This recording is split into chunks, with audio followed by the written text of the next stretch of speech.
Nang binaba ni Andres yung baril niya ay binaba na din nila JB at Max yung mga baril nila. Sabay tinanong ng binata kung anong ginagawa nila doon na agad namang sinumbat ni JB na siya pa talaga ang tatanungin niya kung anong ginagawa nila doon. Sabay binalik niya yung tanong kay Andres.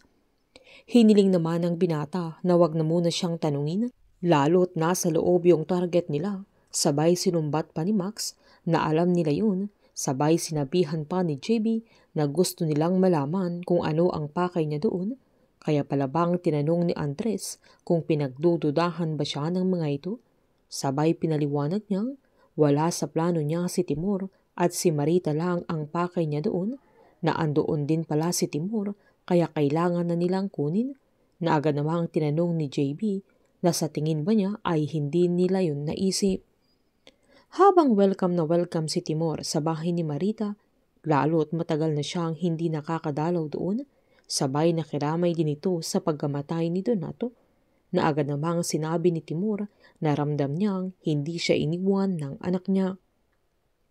Habang inis na inis naman si Tomas dahil kilala pala siya ni Gab pero pinagtripan pa rin siya ng dalaga.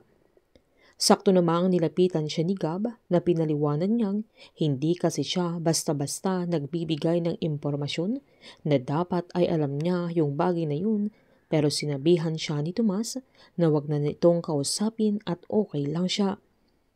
Agad namang humingi ng sorry si Gab kung hindi man naging maganda yung first meeting nila.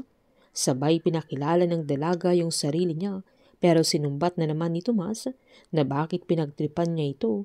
Lalo't mula umpisa ay kilala na siya ni Gab. Sinabihan pa ni Tomas na inexpect ng dalaga na nakakatuwa yung ginawa niya. Sabay sinaad niyang hindi yun nakakatuwa nang ngitian siya ng dalaga dahil papaan kung napatay niya ito, pero mas kinantsawan ni Gab, lalo't dehado naman siya. Sabay mas kinulit pa niya ito na tinawag niyang Tom G, na ito na lang ang itatawag niya sa kanya dahil pangit yung pangalan niyang Tomas, pero mas nainis na naman ang binata. Sakto namang lumapit sila Greg at Miguel, sabay sinabihan niya silang umaasa siyang makakabalik sila ng walang problema. Sabay nilagay niya sa bulsa ni Miguel yung ballpen na yun ang magiging bodycam, na magiging mata niya sa loob para makita niya kung ano ang mga nangyayari, at yun ang unang araw nila Miguel at Tomas sa catering service dahil kailangan ng maihanda lahat ang kailangan sa villa dahil kinabukasan na yung magaganap na lunch sa mismong villa nila Lawrence. Nang nasa villa na sila Tomas at Miguel ay bago pa sila mag-umpisa ay isa-isa silang chinek na mas kinabahan si Tomas nang masyadong mabusisi yung mga tauhan nila Lawrence at siya pa ang napagdiskitahan na agad naman silang pinagtrabaho nang makonfirm yung mga identity nila. Habang malungkot naman si Timur na wala doon si Lawrence at hindi din makaka-attend si Marita kinabukasan sa lunch meeting sa mismong villa ng pamilya nila.